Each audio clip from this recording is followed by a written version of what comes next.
another Cooligans episode, everybody. What is good, everybody? Look at this. I mean, Alexis is I still got the soundboard. the soundboard's going crazy. That thing. He's already worn out some of the buttons. He's using it so much. They love us. They love the soundboard. The nice. That's a real crowd that just stopped immediately. Right. Look. As if I hit a button. Technology has now invented the AI audience. Okay. to know when to laugh. There it is. There it is. Okay. At some point, Alexis is gonna remember what the buttons do. I probably won't learn them, but whatever. You guys are here for it. It's a Women's World Cup, and it's daily. That means we here talking about the Women's World Cup. Air day. Okay. Air day. It should have been called Women's World Cup Air Day. Okay. But Meadowlark, they were against it. I don't know why. You know what? Ugh. They just got all these rules about people being able to read and understand. Okay. It's stifling my creativity. You know? Reading and understanding is for old people. Never, bro. Not young people like us. Nah. So that's a wheelchair from someone who's, reading and understanding, bro. But welcome to the Cooligans Women's World Cup Daily. My name is Christian Polanco. I'm Alexis Guerreros. Let's go. We out here. Obviously, a lot of big matches to discuss. Another exciting episode. We also have an incredible guest today. We're going to be joined by Doug McIntyre of Fox Sports. He's an awesome journalist. Been everywhere. Worked at ESPN, all these other places. You'll hear it in the interview. But he wants to be called Dougie Mac from now on. So okay. You heard it here first. I mean, he said Dougie Mac every day. Okay? He said that. Day, son. He is in New Zealand alongside the U.S. Women's National Team covering the team, and we do a fun preview of the match against the Netherlands that's happening tomorrow, on Wednesday, 9 p.m. Eastern time.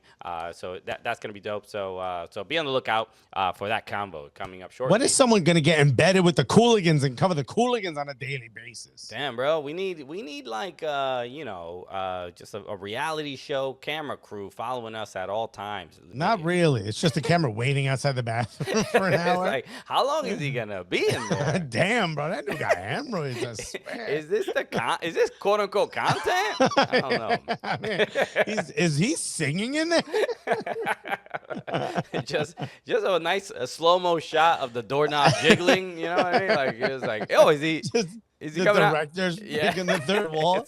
It's like Groundhog Day when the production van is like, should we check? Anyway, it is. So Doug will be with us shortly. Let's talk some Women's World Cup. We had 3 matches. One last night and 2 this morning. And Colombia versus South Korea was the first one. And what a wild one. What an absolute wild one. If you didn't get a chance, go. Hopefully she still has it up. Go to Melissa Ortiz's Instagram. Okay. Bro, no one was more excited than Melissa Ortiz, former Colombia women's national team player. But Melissa Ortiz, who is, you know her from MLS Season Pass. She's also been on the show in the past. She's the absolute homie. But she is in Australia covering the Women's World Cup with Fox. And, I saw her. She was dancing. She was truly enjoying. She does that even when Colombia's not playing. She loves to dance online. Yeah. She really enjoyed it. But you know what also this means? Hold on. Let me see if I can remember. That wasn't what I was supposed to hit, but whatever. I think it's this one. A lot of that. No, hold on. Nope. Alexis. There it is. I got it. Hold on. Our tactic didn't work. Our FODMAP betting challenge didn't work. Of who had? If you don't remember, who has more photos in the lineup of FODMAP? Colombia had 1. South Korea had 3. Yeah, and Colombia won. We said the more photos you have, the higher the likelihood that you'll win. And we were wrong. We were so wrong. I guess that it's not a foolproof system yet. We're still working on it. It's not a foolproof system either. God damn it! I'll never figure this out. But no, Colombia were spectacular. I mean, this is we had done a big preview of what these groups might look like, and we did not expect Colombia to be this dominant against South Korea. South Korea had pretty much no opportunities. I mean, how many shots? Look, they had 5 shots total, 3 on target.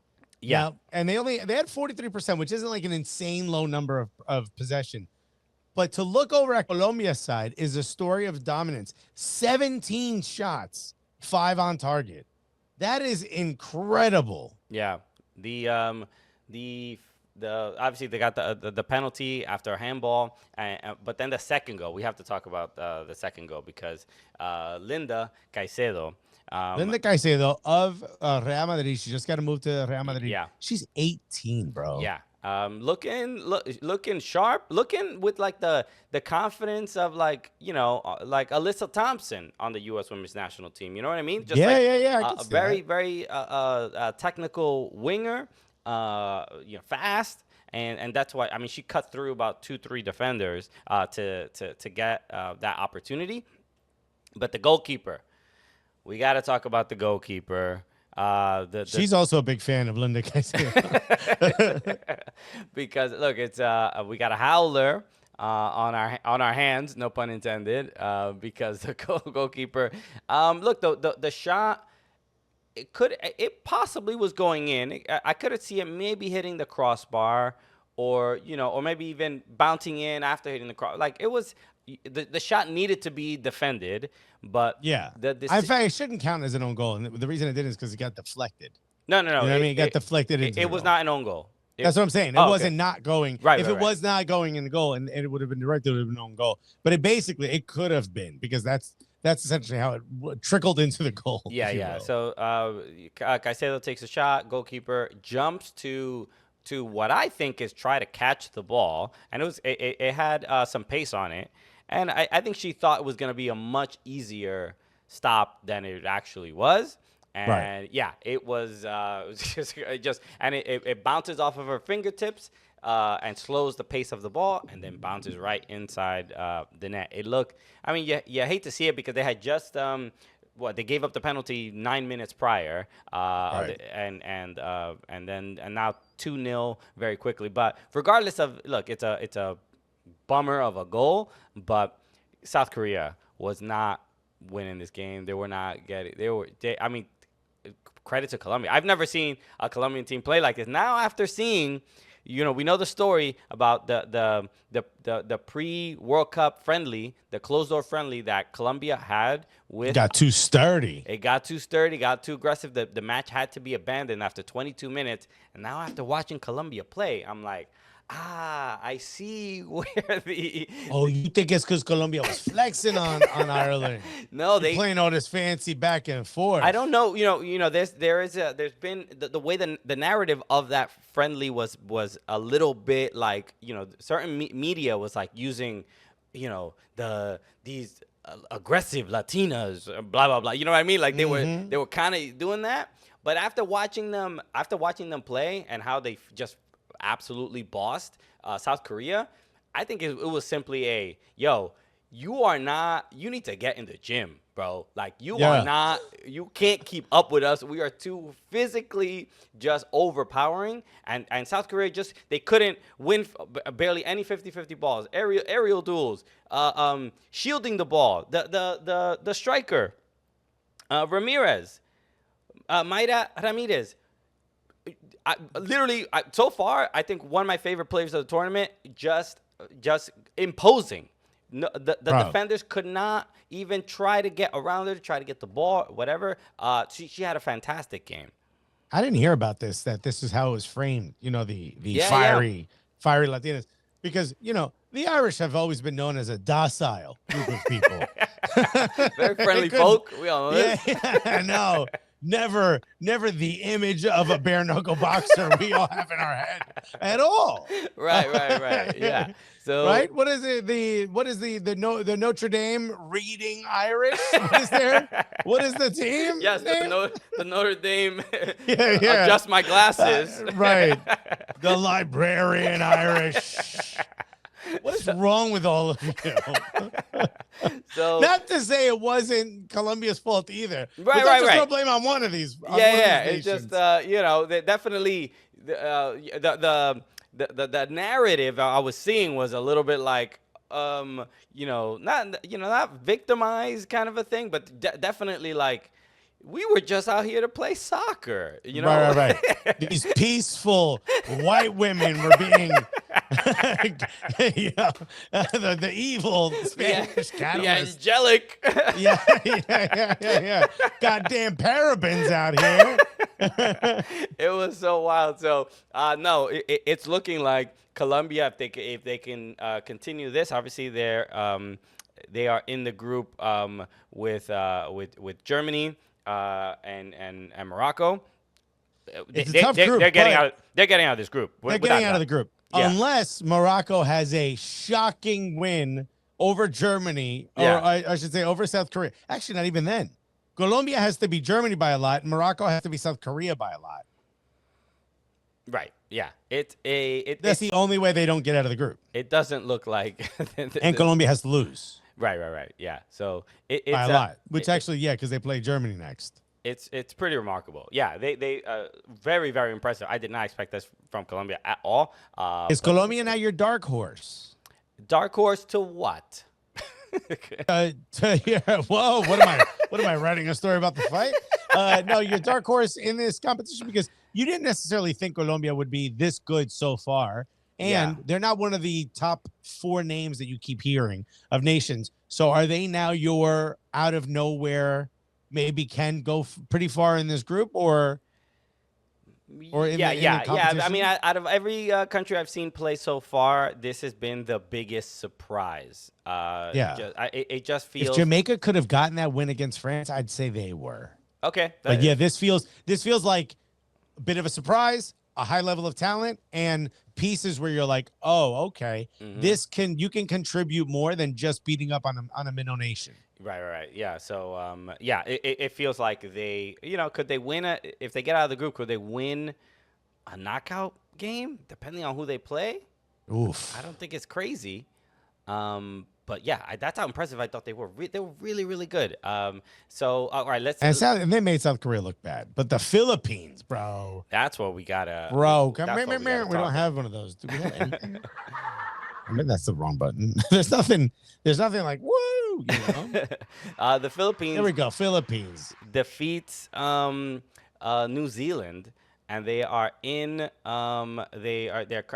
currently in 3rd place in the group, but a huge victory for the Philippines. This was another. So the first tiebreaker is goal differential, and they're at -1, as you can see here. But they beat New Zealand. So isn't the next one after goal differential head to head? I don't know. I don't know. I believe it's head to head. It might be. There's a chance that even if they're equal on points with New Zealand, that they can hop over New Zealand even if they're even on goal differential as well, because they beat New Zealand. Right. This is massive. First of all, 18 Americans on this team. Amazing. 18 Americans on the Philippine team. Bruh, you're welcome. Philippines. No. All right. No, I mean, look, there's. I want to give a shout out to Megan Reyes, who content creator, works in soccer, women's soccer. But we've known for a while. Wonderful. Known for a long time. But she did there's a documentary podcast series called Between Two Worlds about the Filipino national team, and it's only 4 episodes. They each about 25 minutes. Very, very good. I highly recommend people check it out. We also got to get Megan on the show. We got to get her on the show. Yeah. Is she never in New York? Come to the stew, Meg. Let's go. But if you, so I'm like learning more about the Filipino national team, and yes, there are a lot of Americans, and I think a big part of it is that in the Philippines they just really don't respect soccer. Like it's just not not the main sport. Basketball is really like it's a very truly Americanized country. In that sense. Yeah. So it basically, the history of it, of like, when Spain colonized the Philippines, soccer was played, and then when the United States colonized the Philippines, it was just like, nah, we're doing basketball, baseball. We off that. We got a different football. But but look, there's obviously a massive Philippine population in the U.S. Mm-hmm. Some of these players, Serena Bolden, the goal scorer, who plays for Western Sydney Wanderers. Her sister plays for OL Reign. In fact, she was signed to OL Reign to be a replacement player for some of the players that did go to the World Cup. Went to college in the U.S., grew up in the U.S., out there playing her ass off. She's the one who scored the winning penalty to get to qualify the Philippines for their first ever World Cup. They're a debutante, scores the first ever goal. This has to be absolutely what a miraculous turnaround for the Philippines. What an incredible moment for the Philippines as a country. This has to be an amazing feeling. And what a goal to score. It wasn't just like bodied it on the header. She said, why I got that with the head. But then you also got to feel bad for New Zealand, right? You saw they won their first game. They won their first game. What do you feel bad about? No, they're you beat the co-host. This is about the Philippines, baby. You got to spin the story, Christian. But I felt, they're obviously a host nation. It's a big deal for New Zealand to play well. Their women's national team doesn't really get a ton of support. So that's kind of I wanted both of them to win. That's kind of how I felt watching this game. But I was, eat for effort, everybody. But a huge moment for the Philippines, because they did get they did quote unquote score a goal in their first match, but it was taken away due to offside. It was also offside by like 10 feet, but it is what it is. But a bunch of really good players on the team, and I thought this was a great performance to score the goal and then also hold on and not allow New Zealand to score. The forward, Hannah Wilkinson, I believe is her name. She Hannah, right? Is that her name? Yeah, Hannah Wilkinson. She is. She scored the goal. She scored the last goal for New Zealand, and then scored the first goal of this competition. Right. She scored the last time they scored in the World Cup. So Hannah is also. She's probably like. She seems like she might be like almost 6 feet. She's like a very tall striker compared to some of the defenders. And there were a lot of the Filipino defenders were just really risking it all, throwing their lives and bodies on the line to stop this tall New Zealand woman from getting in the box and scoring.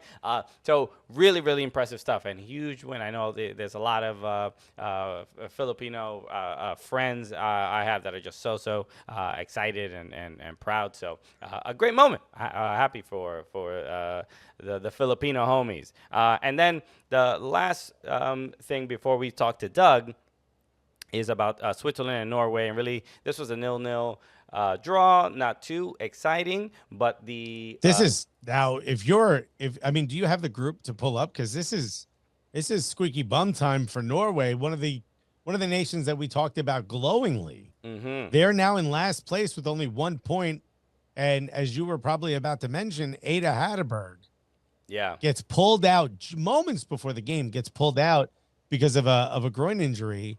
I mean, this has literally the last sprint during the warm-up. Yeah, she was just they were about to do the national anthems. It was just ready to go. And from what I heard, she didn't want to go. Obviously, I mean, who would? You'd want to pull through, but now you have Ada Hatterberg, who again won the Ballon d'Or not too long ago. Mm-hmm. Probably one of the best players in the competition, not able to go. That's got to be tough. Now you make this last game a must win and you probably still need help, if I'm not mistaken. Yeah, this is a huge cause for concern for Norway that I think most people thought were going to top this group, and yeah, they have some of the best players in the world, and losing the first game to New Zealand, they're just in a bad spot. Very disappointing tournament, and then now getting this news. Who knows if she'll be available for the next game? Maybe and it's against the Philippines. Yeah. So you have to win. The Philippines are at 3 points in third place. Norway with 1 point in fourth. You have to beat the Philippines. If you draw, you're automatically out. You're completely out. There's no way. Yeah, I mean, it's against these two. Maybe you could. No, unless Switzerland loses. But no, because goal differential, you won't match. No, you're screwed. Yeah, no, you got to win. You got to beat the Philippines. And you got to hope New Zealand loses. This could be it. This could be curtains for Norway. Yeah, not great. So I have a feeling that I don't think Norway is going to beat the Philippines. I think the Philippines are going to win. And it's going to be either between New Zealand and Philippines for that second place, possibly. If you're going to watch this game, I don't know when it is. It's probably like 2:15 in the morning or something like that.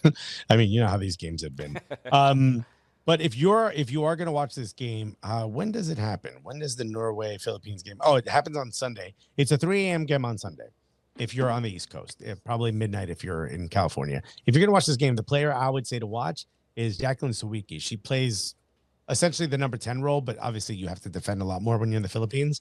But she's the one who, if she's on her A game, she's helping stop, the attack, but she's helping helping stop the opponent's attack, but she helps spring the attack. Just a really dynamic player, Jacqueline Sawicki over on, I believe she's Canadian, and I think her mother's Filipina, which is why she's on the team. But yeah, you got to claim. You claim. Bro.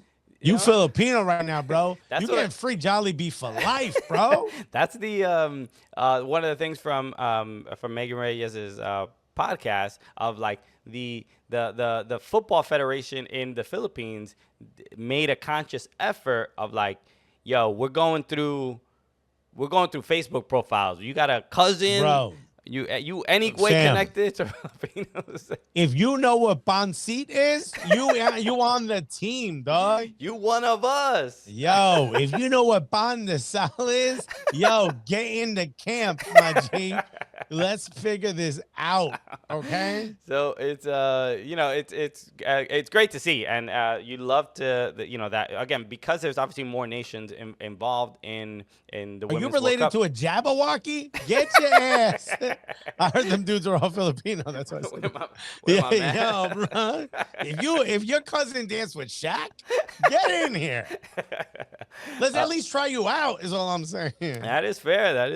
All right. All right. Let's get to our conversation with Doug McIntyre. But as always, a reminder to everybody. I know you're watching the Women's World Cup, but also the Leagues Cup is happening right now, and the best way to do that is with an ice cold Coors Light. Okay. Because I'm sure there's a lot of tension, right? Leagues Cup. Liga MX, you got players sleeping in airports. You got Lionel Messi coming in and making a damn movie of every game, scoring penalty kicks in the last damn second. Dude, you got David Beckham and LeBron James crying, hugging Kim Kardashian. Bro, you're gonna. Soon we're gonna get Lionel Messi stuck at Dulles Airport. Okay, right?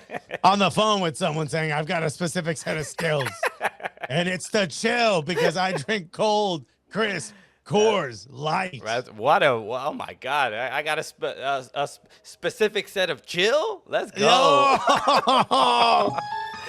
Let's go.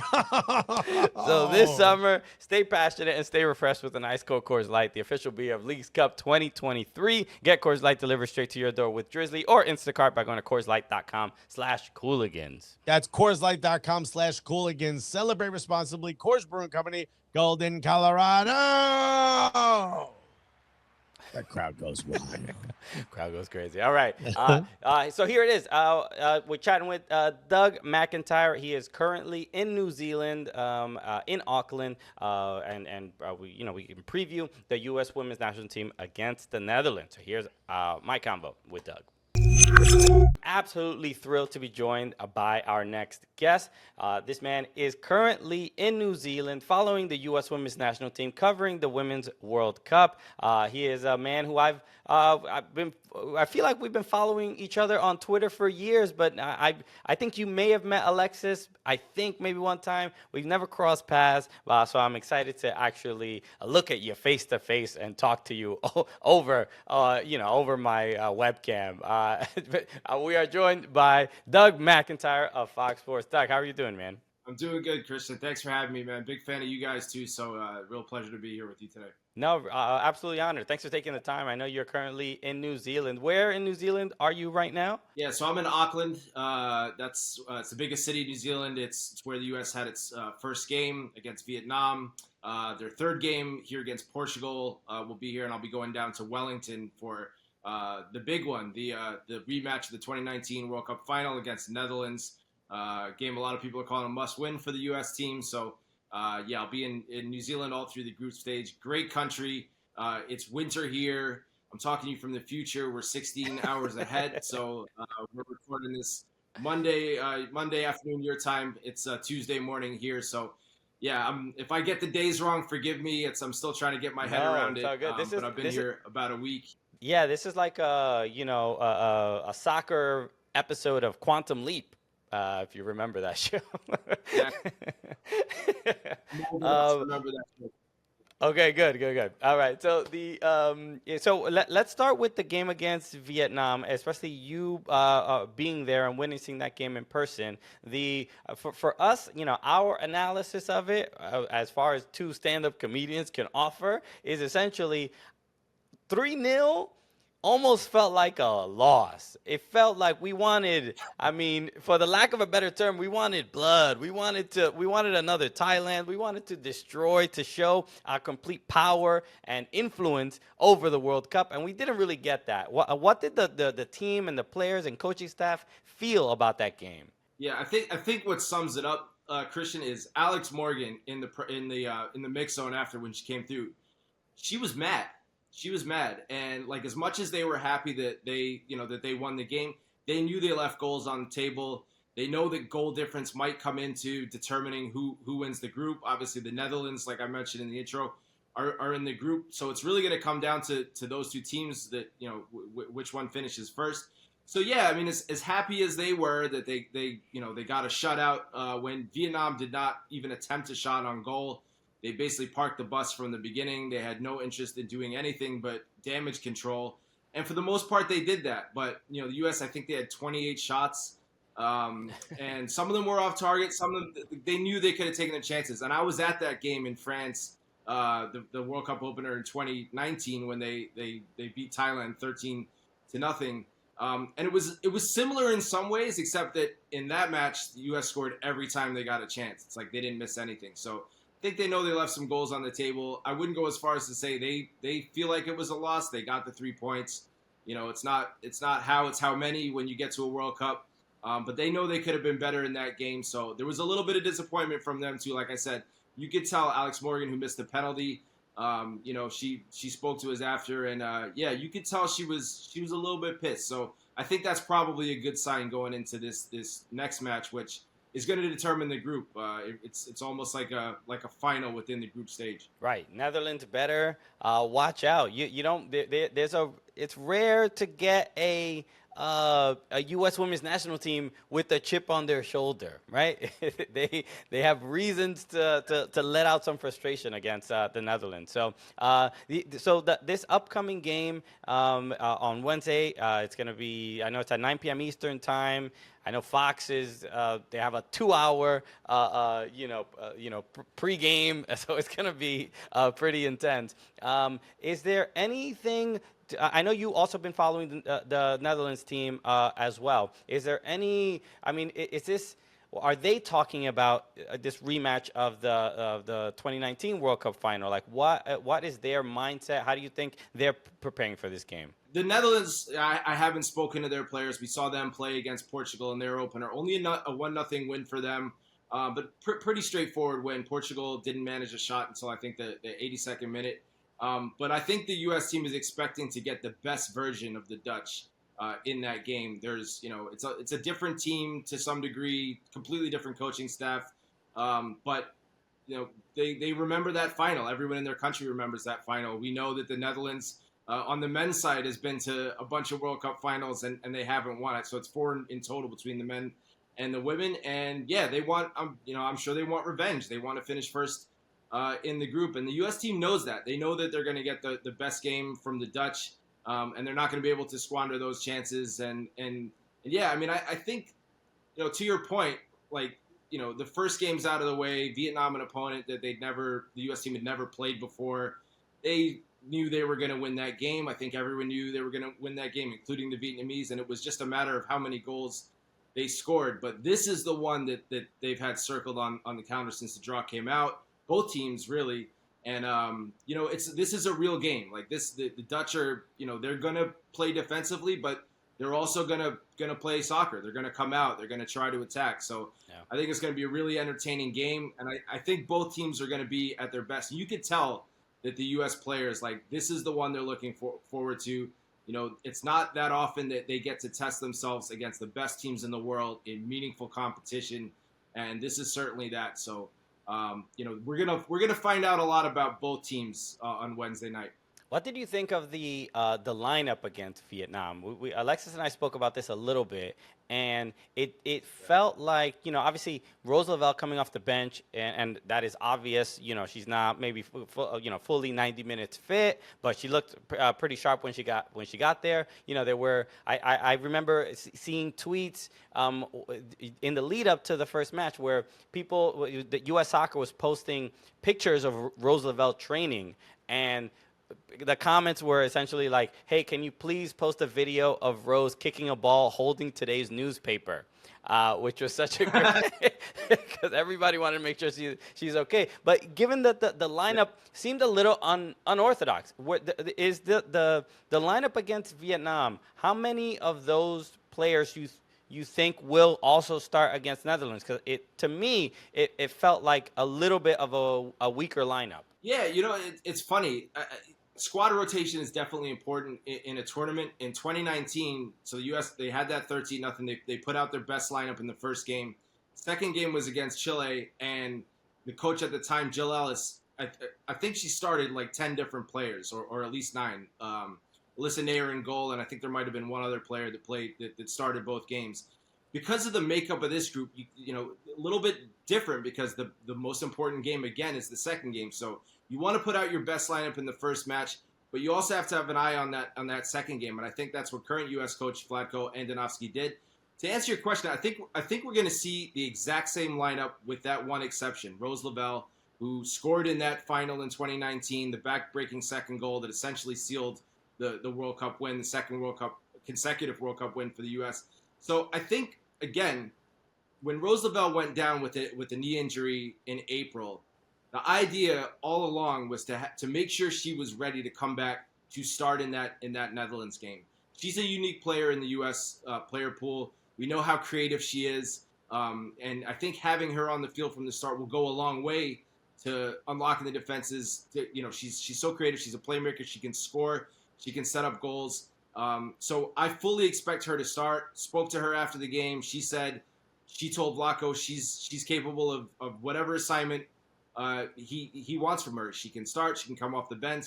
I said, can you go 60? Can you go 90? She said, I can do whatever. So the plan, I think, is for Rose Lavelle to start in that match, and that's the best U.S. lineup. So she's a difference maker. We saw that just in her brief cameo. I think she played 27 minutes in the opener. She hit the crossbar. She's breaking lines with her dribbling. She's such a fun player to watch. She's doing Cruyff turns. I'm sure she'll do that against the Netherlands. So yeah, really special player, and I think she's the key in a lot of ways for the U.S. in this game. But that's the only change I'm really expecting here.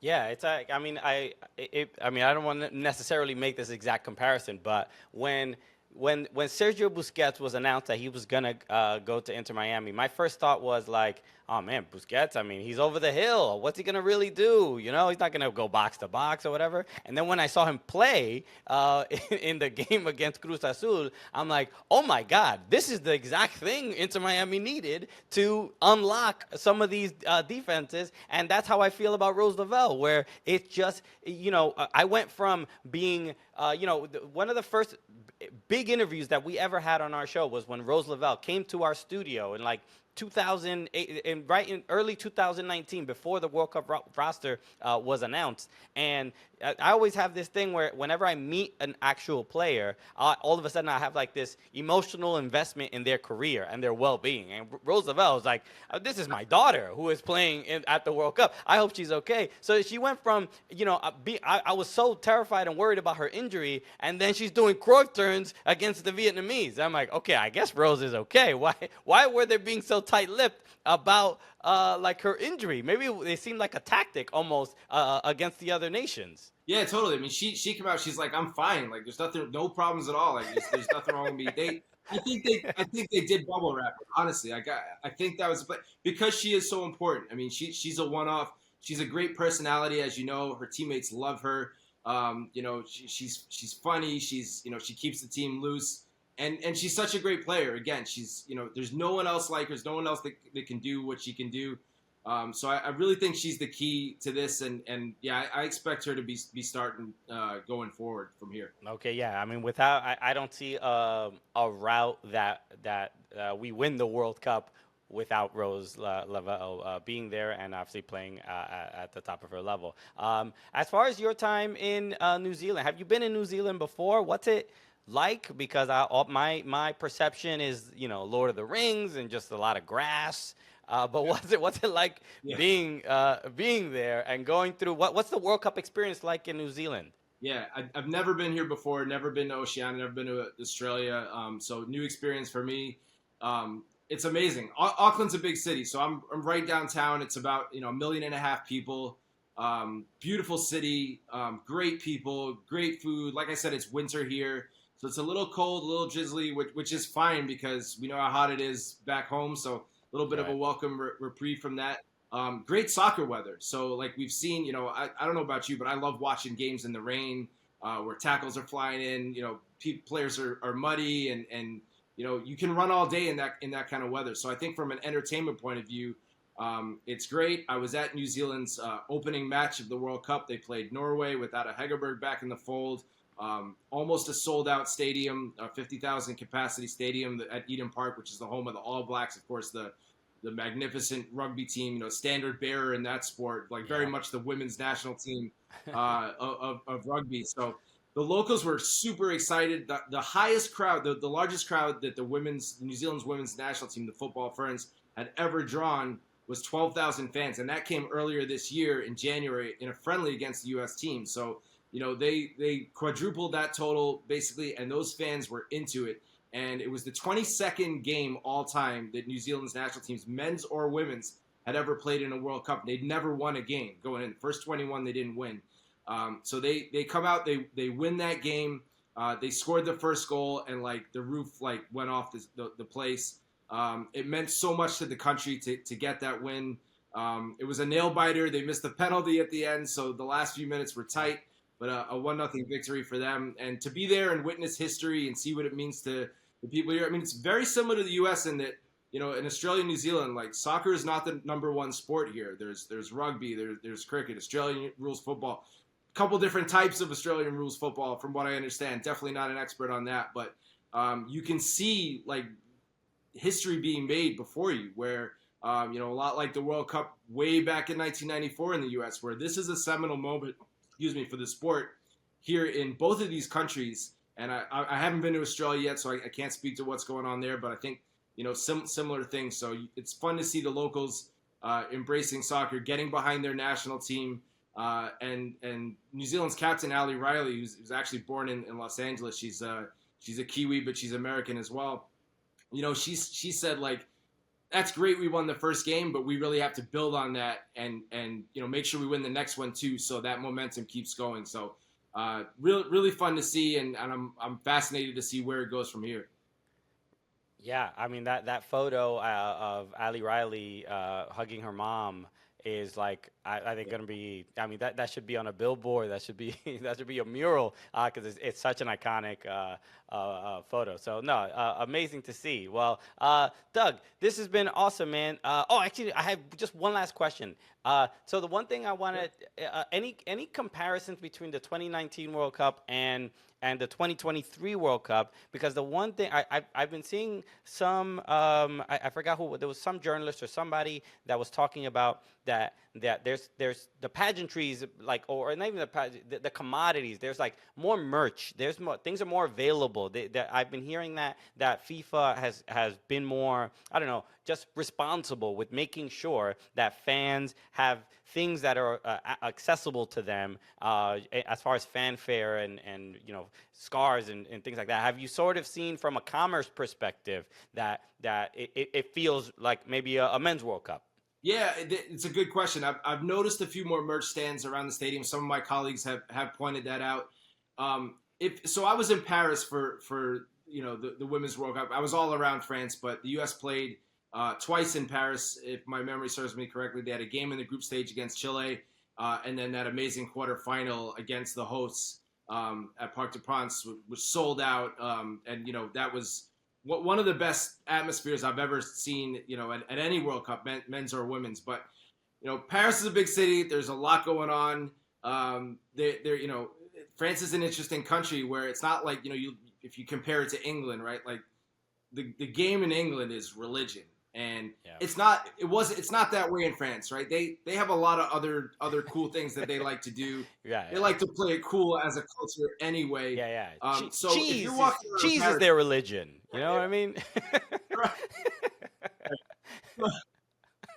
Yeah. So like if you're walking around Paris, other than like the thousands of Americans walking around in U.S. national team jerseys, like you wouldn't have known necessarily that a World Cup was going on there. And like, I can't speak to how that would have been in 1998 when, France hosted the Men's World Cup, because I wasn't there. I was too young for that one. But, this feels like a World Cup. Like, it feels like there's a World Cup going on in Auckland now. Like, there's a buzz in the air. You can tell around the city that, and again, in a country where soccer is not the number one sport it's not. It feels like a World Cup. It feels like there's a big event going on. Like people are talking about it.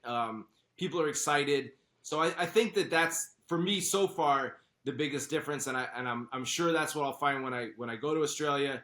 And I'm sure that's only going to increase as the tournament goes on, if the home team continues to win, like I said before. So that's a noticeable difference between this World Cup and the one 4 years ago. All right, cool. Do they in New Zealand, do they call it soccer? I think they do, right? I believe they do, but then the women's national team is the football Ferns. So okay. Yeah, I'm not exactly sure. I know Australia, so it used to be like the Australian Soccer Federation, and they actually changed it to football. So call it soccer, call it football. I don't know where you stand on that side of the argument, Christian. I think it's I'm in the like, call it whatever the hell you want. I'm just here to enjoy the game. That's it's almost like Major League. Yeah, I'm too old to have the debate anymore. All right, I'm too busy watching reruns of Quantum Leap, Doug. That's what I'm doing. Doug McIntyre. Doug McIntyre, thank you so much for joining me. Obviously, people can find you on Twitter. An amazing journalist. All your articles are on Fox Sports. But am I missing anything? Please let people know where to find your work and where to catch up on everything that you're doing while you're at the World Cup. Yeah, foxsports.com. I'm at Twitter. I'm by Doug McIntyre. Spoke to Carly Lloyd yesterday. I want to plug that story because legendary U.S. player. She got into the weeds about, what the U.S. can do in this next game to make sure that they're, taking their scoring chances. Who better to ask than Carly Lloyd? 134 international goals, the fourth leading scorer in soccer history, international soccer history, men's or women's. So I would encourage people to check that out. I'd appreciate it. And yeah, thanks for having me, Christian. This is awesome. Absolutely honored. Doug, enjoy the rest of your time at the World Cup, and hopefully at the end of it, you are covering, Rose Lavelle holding the World Cup trophy. So we're all hoping over there. Thank you, Doug. Cheers, man. Thank you, man. Shout out to Doug McIntyre for joining me on the show. Awesome conversation, great dude, and we got boots on the ground in New Zealand. That's right, bro. Getting all the coverage. Exclusives. All right. I had to work with, the brutal internet connection from all the way from New Zealand. It is quite remarkable. This technology is crazy, bro. I cannot believe we can just talk to anybody anywhere. Anywhere. Parts of Australia have a time zone that's like half an hour advanced or behind. Oh, wow. Isn't that crazy? Hey, it'll be like 8 o'clock here. It'll be like 9:30 p.m. over there. I don't get Isn't that it. ridiculous? That's wild. I mean, it's just stupid is what it is, bro. It just feels like, is your battery died on your watch? Like, it just. I know, right? It's like, that starts in an hour and a half. No, it don't. It starts in 20 minutes, dog. What you talking about? Where are we? Yeah. Anyway, but shout out to Doug. Thank you again, everybody, for joining us out here on DraftKings Network. We appreciate it. Make sure if you are watching, maybe you want to listen to the podcast, subscribe to the podcast, subscribe to the YouTube channel to get the show on demand. And again, the Women's World Cup Daily, we are here every single day. Okay, it's daily. It's in the name. Okay. The branding is absolutely flawless. All right. Yes. So make sure you tune in every day and go back on some of the older episodes that you may have missed. We have great guests on those as well. Funny takes or hilarious stuff. You know how it is. And we got the soundboard, all right? All right. We'll be back tomorrow. I mean, the crowd loves it. He's going to take this away from me so fast. We'll be back tomorrow with a new episode, so make sure you're back with us. All right, everybody. Take care. Peace.